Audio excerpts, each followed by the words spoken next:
All right, guys, welcome back to the Rick Shiels Golf Show channel. That's not channel? It's not even what it is. Rick Shiels Golf Show, episode 278. I'm your host, Rick Shiels. I'm here with Guy, co-host Guy, and I was going to say we're in sunny Manchester. Mm-hmm. We're in Manchester, but it's not sunny. Well, it's never sunny, is it? It's always sunny in Manchester.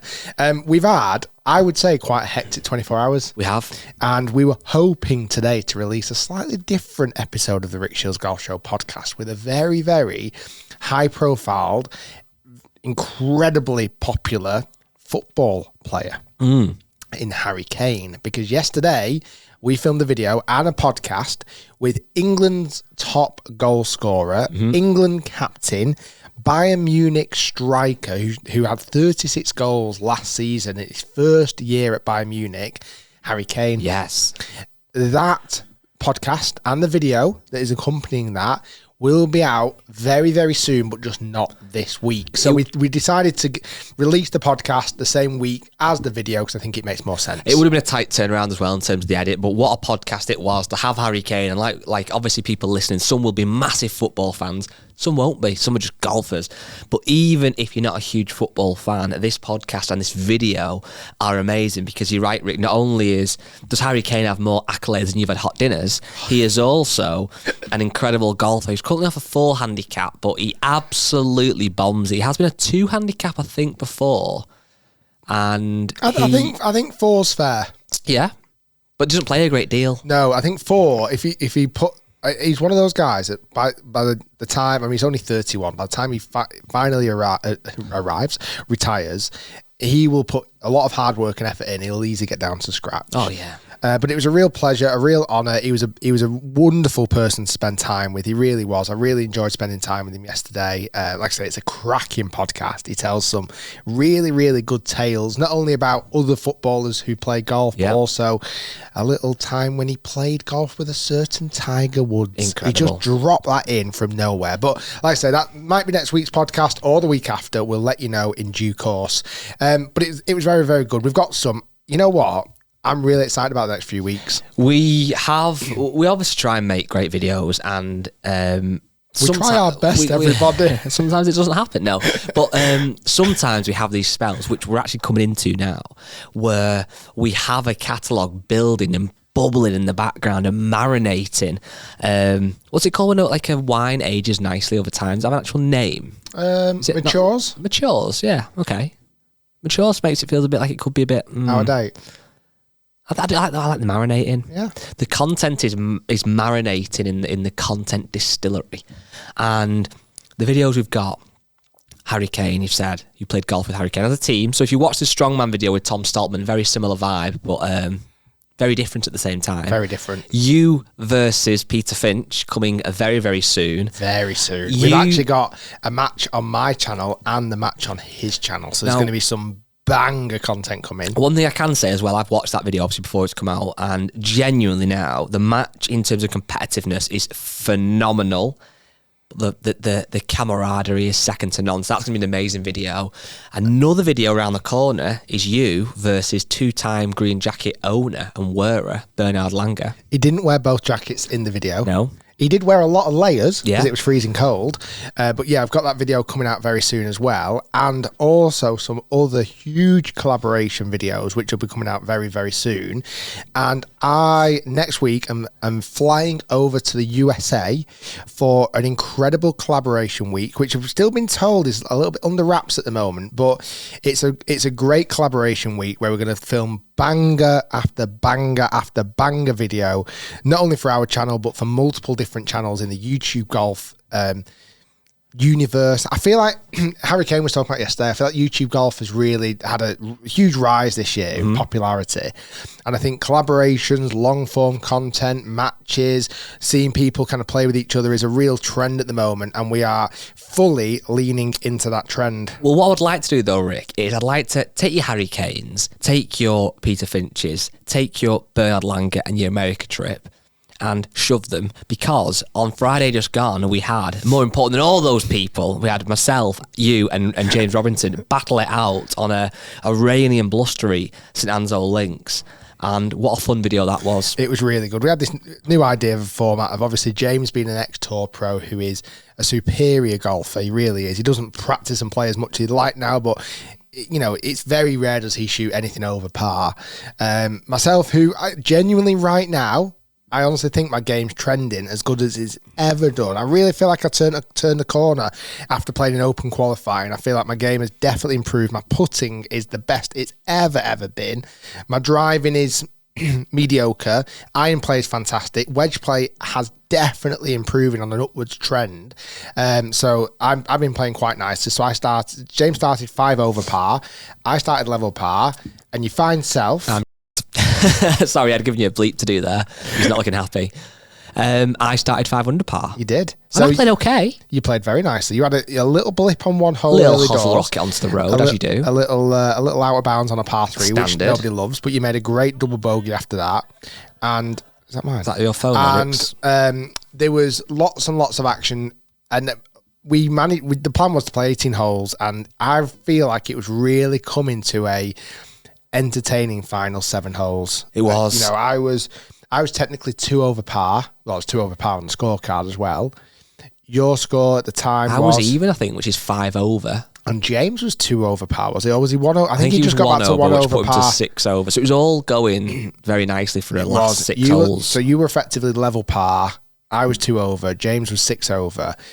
Anything could have happened over the last 6 holes, but unfortunately, and we kind of knew this a little bit going into the video. We did consider maybe shortening the length of the video, but we wanted to risk it because weather reports can be wrong. And we're risky guys. And we're risky guys. The rain really started to come down once we got into 12. And it's hard to see on video. Like, it wasn't, you know, people said, oh, it wasn't even raining. It was properly raining. That frustrates me so much. Not the comments. However, I watched the video when it was kind of live on YouTube a little bit just to skim through, because it's one thing watching it before it goes out. It's another thing watching it on YouTube live. It just feels different. I don't know why. And it got to a bit where it's raining. Honestly, I was watching it almost screaming at myself going, it's hardly even raining, carry on. But actually in real life it was so bad. I think there was also a bit where we hid under that well on the side of 12 where it absolutely hammered it down, side of 11, sorry, where it absolutely hammered it down, and we didn't film at that particular moment. But you got to understand, it's not only one, playing golf in the rain is never fun to do, and never fun for a viewer. You know, I don't want a viewer to feel cold or even wet watching a video. It gives me shivers when I watch anything that's too cold on YouTube. But then also the camera guys, the camera equipment, more importantly, like, we've got a lot of filming coming up. If that camera equipment gets damaged, it's bloody expensive, and we can't film for the next few weeks. So we had to make a decision. We decided to make the best decision we could and play down the 18th hole as a little bit of a... James played off the blue tees, I played off the whites, Guy played off the yellows. It wasn't the ending we all wanted, let's be honest. No, everyone wanted me to win. I didn't. You know what, though? Back to I'll just put that there. Back to your comments then about feeling cold and stuff. I do agree, and I think when you're watching a YouTube video, maybe that's not people what they want to see. However, I'm going to counter that fractionally, because more of a posing a question to you. I saw a comment actually on a video or somewhere, and obviously we can't always go off the comments, but somebody said how they like seeing you and myself and James or whoever playing, and it's a bit cold, it's a bit mud on the ball kind of thing. It's quite like kind of relatable. And you do sometimes hear people kind of romanticise about football in the early years of the Premier League, or when it was Division 1 and the pitches were a bit grubby and it was more getting stuck in.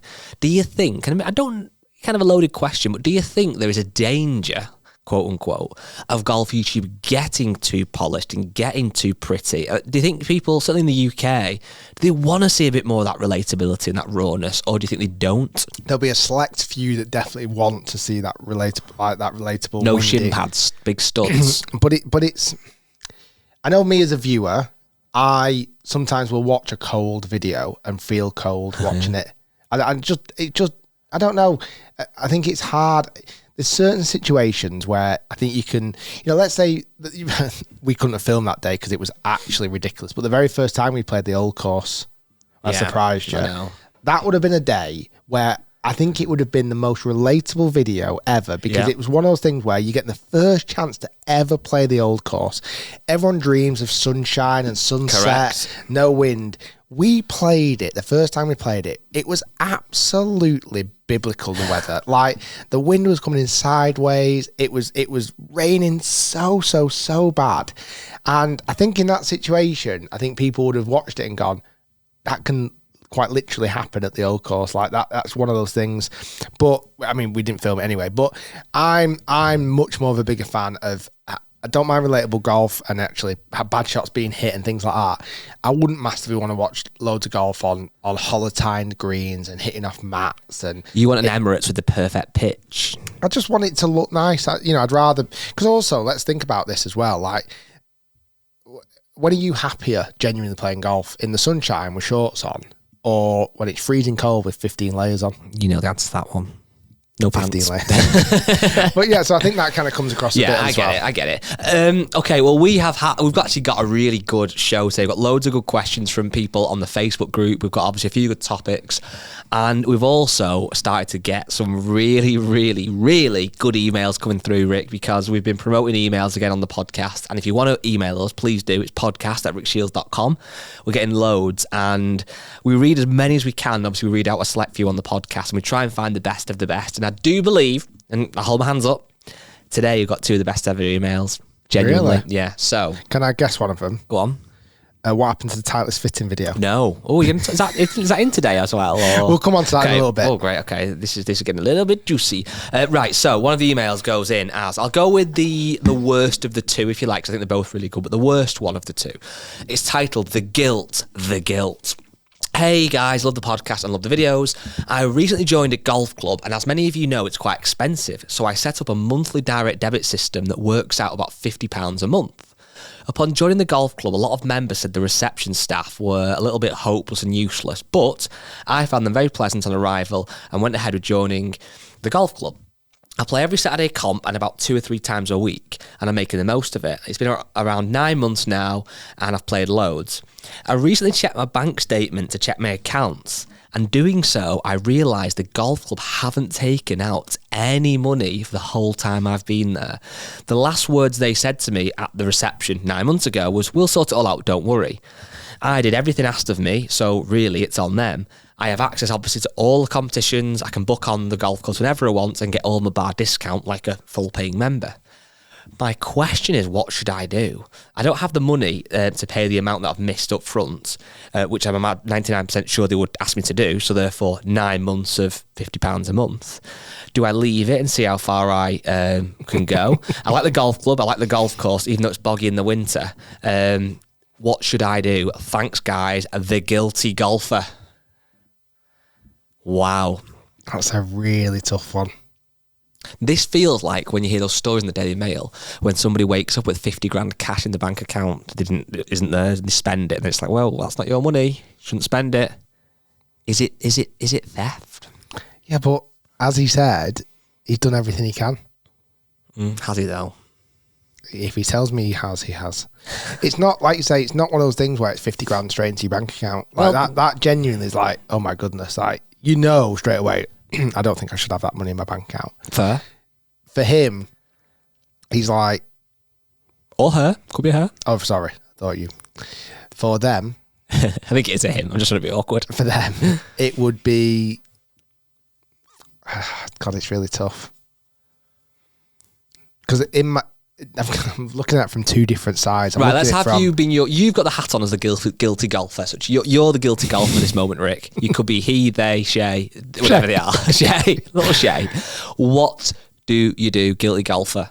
Oh, Ed, the screen's gone off, by the way, with the logo on.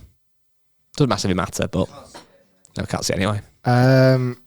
What would I do? I think you wouldn't say anything, personally. But that's a real... Well, I feel like you blasted my character here. I feel like you... Am I right? Yeah. And nor would I say anything. I'd milk it for what it's worth. I don't think I would say anything. No, I wouldn't. I'll be honest. And I'm trying to work this out from a couple of things, right? And this is where my head's going at the moment.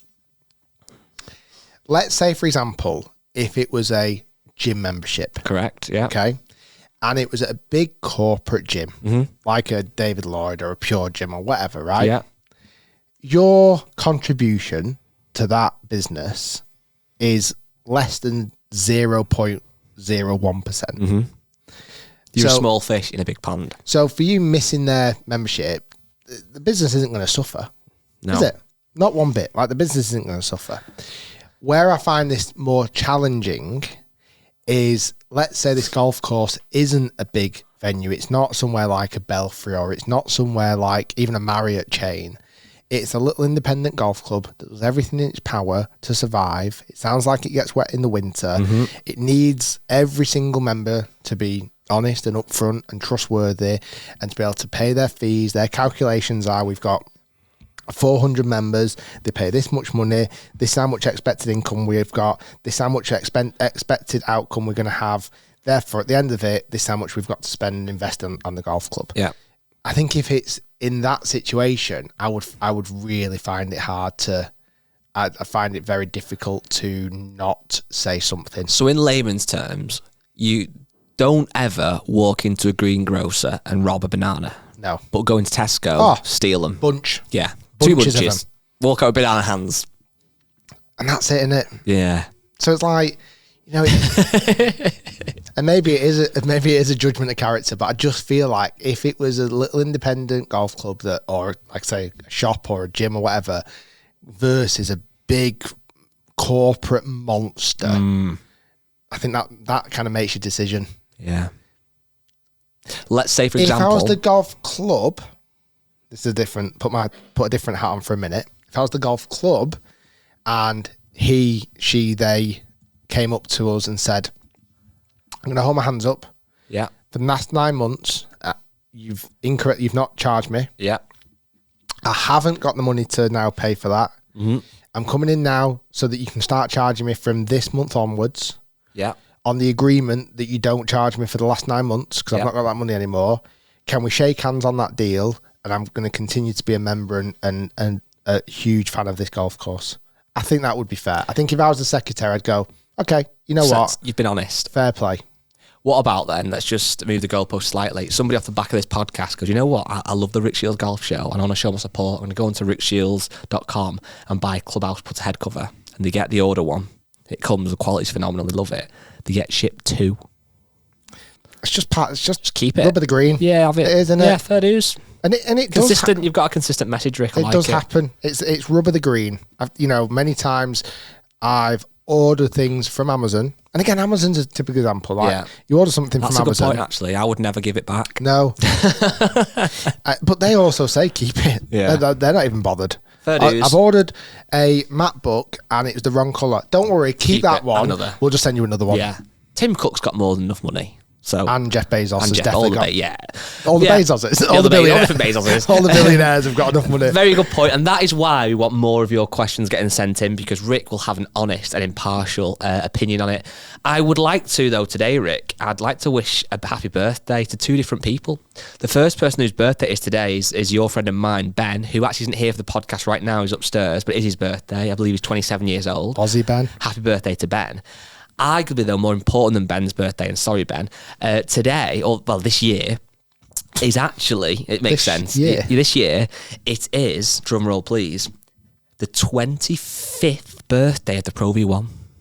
I really didn't know where you were going. No, I know. I wanted to surprise you with this. So we had an email, as many people work in the golf industry would, and probably lots of just golfers who are on the email thread, of Titleist to say that the Pro V1 this year, as we're moving into this kind of next year, 2025, is celebrating its 25th birthday. It's 25 years of innovation with the Pro V1. They have got a new ball coming out, which obviously, as always, looks very similar and will be somewhat similar. Of course it will. My question to you, though, Rick, and something I wanted to touch on a little bit more today, is the Pro V1, and in fact, no, I'm not going to ask you that. I'm going to say it from my point of view, and if you disagree, fine. The Pro V1, in my opinion, is the most successful golf product ever. Full stop. I don't think anything comes close. And I've got a little bit of some spiel to read to you, Rick, for the Titleist sent over. So the Pro V1 this year, it's entering its 25th year. It was first launched in October of 2000. So in theory, it's actually its 24th birthday. It's moving into its 25th year. And it debuted on the PGA Tour at the Inventus Classic in Las Vegas, again, October 2000. And it was the first ever event it was played in it was a winning golf ball used by Billy Andrade. He made the immediate switch from a Pro V1 to a Pro V1 that week. And that very, very first week, 47 players put it in play, which is, is a lot of golfers to put in that play that first week. So the chance of winning was pretty high. Well, it was, I guess. But the fact that so many golfers trusted it, I guess, was actually impressive. And then a few years later in 2003, the Pro V1X was launched, and then that kind of real family was obviously kind of born. But when you look at some of the numbers as well, about the golf ball and the history of the golf ball, it is crazy. So it was anticipated that year, that first event, that 20 to 25 players would put it in play. So they took 60 dozen golf balls to the event, which isn't a lot of golf balls, bearing in mind it's 3 dozen per player roughly. And obviously 40 odd ended up wanting to use it. So I think they were quite low on golf balls. And it also had a 1-2 finish that week. So Billy Andrade won. He was using the golf ball in second place. I'm not sure who that was also using the golf ball. And obviously it's gone on to be a tale as old as time, the fact that it's been so absolutely dominant since then. And some of the stats that Titleist say here, again, this is kind of the marketing promo. A typical day of data collection at Titleist is approximately 20,000 data points and more than 5 million a year. They observe, obviously, loads and loads and loads of golf shots. They've got over 1,500 golf ball patents. A total of 34 patents went to creation of the original Pro V1. And more than 125 patents have been implemented since on the Pro V1 and Pro V1X. And apparently since the Pro V1 was introduced in the year 2000, the R&D team have designed, manufactured and tested over 2,500 dimple patterns. Every golf ball has a unique dimple pattern. Every different Titleist golf ball, get my words out, has a different dimple pattern. And every Pro V1 must pass more than 90 quality checks, and the Pro V1X is 120 quality checks. This isn't an ad, obviously, for Pro V1. However, it's my nod, my doff of the cap to Titleist and the Pro V1 on what I believe has been the most successful golf product of all time. Would you agree, disagree, or somewhere in between? I certainly can't disagree. Mm-hmm. You know, you look at the history it's had and the domination it is genuinely had in the golf ball market. I mean, it's scary. And for a lot of that time, it was unchallenged. Yes. Like, for a long time through the early 2000s, it was totally unchallenged, really. It's only in more recent years where TaylorMade have gone, hold on a minute, I want a bit of that. Let's bring out a TP5. Mm-hmm. It's only been recently where Callaway have gone, oh, we want a bit of that, Chrome Soft. And where Bridgestone and a few other brand companies and certainly direct-to-consumer companies have really gone, whoa, why should Titleist have 99% of the market share? So it's only really recently it's been challenged, and it seems to have continued to dominate even though the competitive edge has got harder. Yeah. So very, very unbelievable performance. I've used the Pro V1 the majority of my adult life, and it is a phenomenal golf ball. And I've switched every now and again to different brands, just as a little bit of a flirt and a little bit of a holiday romance. But that's all it ends up becoming. I end up going back to Pro V1 99% of the time. So very impressive. I am very intrigued to know how much money it's made them, because it's a very, very, very profitable market, the golf ball market. And I'm very intrigued to know how many actual Pro V1s exist in the world right now. Yeah, a lot. Like, how many are actually out there? Like, how many are on the globe? Very good question. Can I widen this topic a little bit? So I feel like, again, you might say things like TaylorMade R7 with its movable weights were massive. Obviously, the Ping kind of answer putter was huge. TaylorMade Spider's been huge. The Ping, was it the Carsten irons, the first kind of, what's the one, something really iconic? I2 irons. There's been, obviously before our time, there was the first, I think TaylorMade had the first, that kind of metal-headed driver, etc. All these different brands have done crazy things. I think one thing that I love with Pro V1, and we're seeing it more as well now with other golf brands, and certainly within the golf ball market, is this real establishing a franchise and innovating every couple of years and a little bit and keeping that family. And I think I watched a video the other day that's really interesting actually about Apple and how the iPhone and a few other products get replaced, like the Apple Watch, every single year. And as a fan, or as someone that's into Apple, you know that around September they'll announce the iPhone 16. A week or two later it comes out to market. A year later there's going to be a 17. And then actually, obviously, as innovation in phones and the watches kind of slowed a little bit, they're saying that obviously they have to do that every year for sales reasons, but in terms of actually the consumer, there's not a lot that changes. And I think we see that in certain areas now of golf, like TaylorMade driver, every year January you're going to get one, every year Callaway you're going to get one, it's going to be a different name and whatever. And it makes you think, doesn't it, have Titleist with the Pro V1 and obviously Strixon with the Z-Star and now TaylorMade with the TP5, are they going on the right route? We're having this family that builds up over 25 years where people gravitate towards that brand, that product that they know they trust it's going to be a little bit better each iteration, but not crazy. Is that a way to go? I mean, it's hard to, again, argue against that. Like, you look at the success it's had. I think what frustrates me maybe in other markets, such as you use the iPhone as an example there, is the iPhone really don't have any restrictions. Like, there's no governing body saying you can't do this, you can't do that. Like, why have, I don't know why this is going off a bit of more of a tangent, but like Apple have got, in some degree, full freedom of whatever they want to do. The golf ball hasn't. True. It has to play by the rules. It has to play by the rules of the governing bodies, USGA and the R&A, that it can't go too fast, it can't spin too much, it can't fly too far. So they've had to play by the rules all the time as well. So I think, albeit, I think it's probably hit the best possible.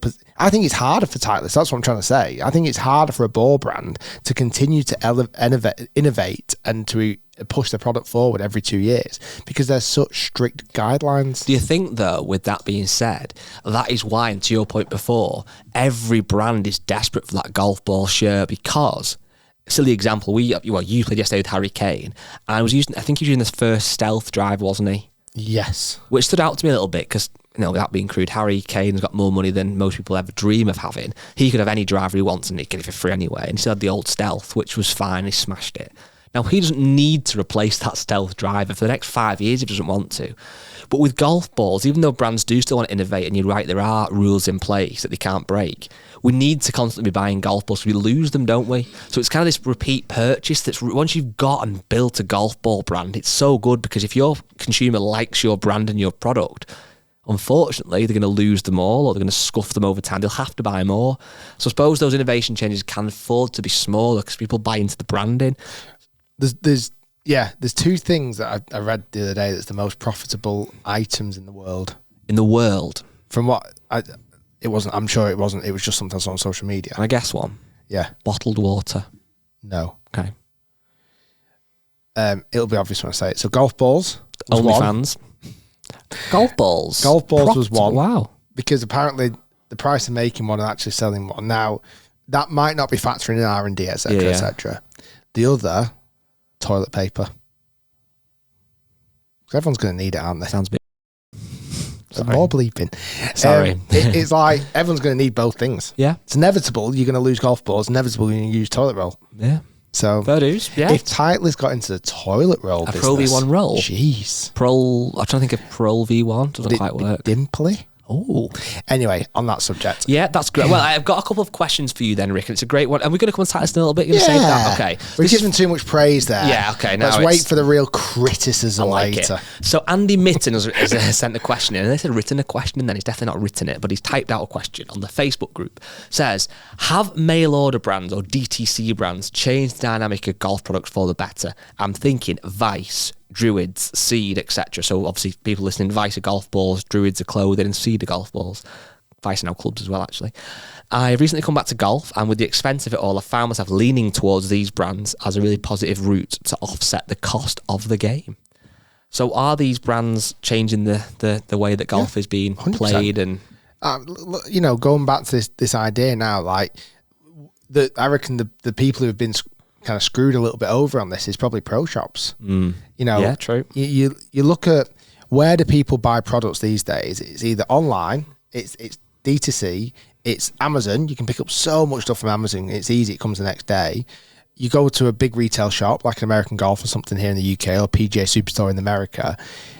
unless you literally arrive at the golf club and you need things, that's really when it's almost like more of an emergency station these days, the pro shop, or like certainly when it comes down to actual golf balls and products. Yeah. Good golf shops. I mean, we went in one yesterday and it was unbelievable. One of the best golf shops I've ever seen in my life. But you're not going in there to buy golf balls, are you really? You're going in there to buy merch and some fancy, clobber. So I think for me, D2C has definitely improved the buying experience for golfers. I think it has changed the landscape of the marketplace in golf without question. But at the end of the day, I think consumers are getting a better deal. That's it. And I think as well, because we and a lot of people listening as well and watching will have played golf for a long time, where you obviously knew golf before the internet was so big, and you probably feel like you can notice it even more. But I don't know why I thought of this example then, but say if you wanted to go buy some protein powder 15 years ago or whatever, you might have actually gone to a physical shop, and people still can obviously, but go to a physical shop, buy a brand of protein where that guy that's selling it to you has made a profit, the company that made it have made a profit, and you're essentially paying two people's profits. Whereas now you're saying, right, I want some My Protein direct off My Protein's website. They are making the profit, and you're therefore should be getting it cheaper. And that's the same in golf, isn't it? Your Vice, your Druids, etc. They're saying, right, well, we don't have to pay any tour pros or very few, whatever. We will sell it directly to the consumer and make a good profit, but whilst keeping it cheaper. So it has to be a good thing, I guess. I think the other thing as well, like certainly these days, like you look at brands. I mean, we've got some Tacoma iron reviews coming out on the Hit channel very soon. I tested them last week. They're going to be reviewed. They're going to be released maybe this week, Ed? I think Sunday. Soon, anyway. Sunday. And something, it was very interesting what they said as a strap line, because the creator of them said something along the lines of, like, when I researched how much it costs to actually make golf products and then sell it, why are companies selling it for so much?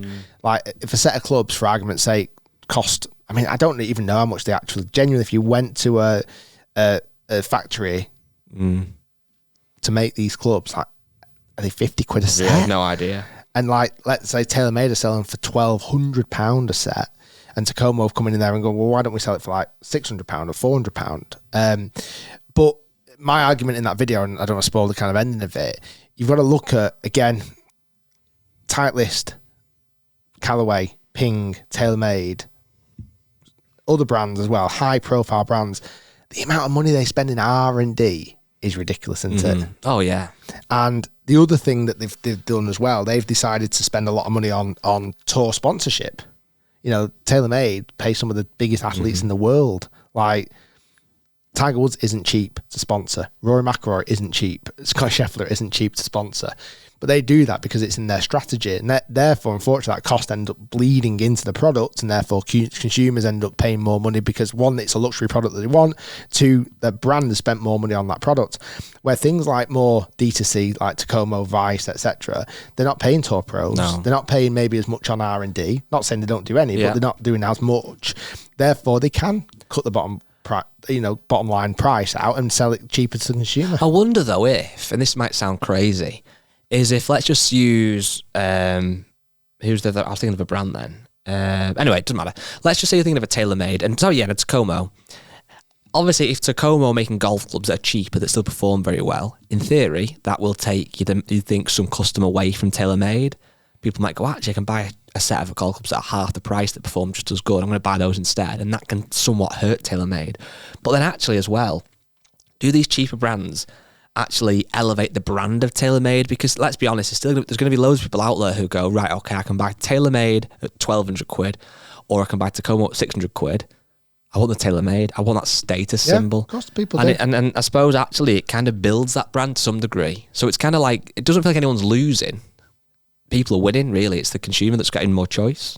Yeah, and I suppose you could even dive into that. Like, there's so many brands of car now on the road that I've never heard of. Oh yeah, it's happening more, isn't it? But yet those brands still do well because there's a consumer out there that doesn't need branded products to feel like they're getting value. I think as well, sometimes what's hard with golf, certainly when you play golf and you're into golf, it's hard to understand why people would sometimes pay over the odds. But if that was the case, why would anybody have a watch that's more expensive than a Casio? Why would anybody buy a Rolex? It's a status thing, isn't it? Can I come on to something also about price? Go on. Have you seen, and as Golf Monthly have put it, eye-watering Ryder Cup ticket prices spotted for the Bethpage Black Showdown. Yes. This is for the Ryder Cup next year. The prices are ridiculous. Is this one of those things where it's a bit clickbait and it's like the VAV VIP tickets? Let's see. No, apparently these are just normal admission tickets, apparently, right? For the Tuesday, which is a practice day, $255. Right. For entry, okay? Wednesday, the same, $255. Thursday is $423. Wow. Friday, Saturday and Sunday, it's a weird price, but $749.51. And that's just an actual normal ticket. Apparently, that is normal ticket price. Just general admission. Wow. That's a lot. That is a lot of money. And certainly think about for the European fans, because not only have they, and to be honest, let's be honest, a lot of the US fans, unless you live in New York and you don't have to pay for travel or accommodation, once you've thrown in your travel, and most people, even in the US and from Europe, are going to have to fly to New York. You're then going to have to get accommodation, which for that week's going to be astronomical. I mean, you're talking a lot of money. Now, there might be a couple of things here. First off, the first thought that sticks out to me is it the fact they've hiked the price up because they can't get as many people on the grounds? Like somewhere like Rome, you could get a lot of people on the ground. Like it felt like it was really busy every single day. Is it the fact we're not going to get as many people there for the event? Is it a venue that gets less participants? I don't think it is, because Bethpage is a stadium golf course. It hosts big, huge events. And then after that, I'm out of suggestions why it's so expensive. Apart from them wanting to make lots and lots and lots and lots of money. Crikey. The only thing I need to look at into more, I've seen something that this is a Ryder Cup Plus ticket where you end up getting like drinks and stuff for free. But I need to do a bit more digging. But either way, that is... I'd want to play the golf course. Yeah. For that. No, I wouldn't. It's very expensive now. Again, certainly in America, I feel like sports events are very different to they are here in the UK. They're much more... what's the right word? It's more of a corporate day out than it is watching the golf.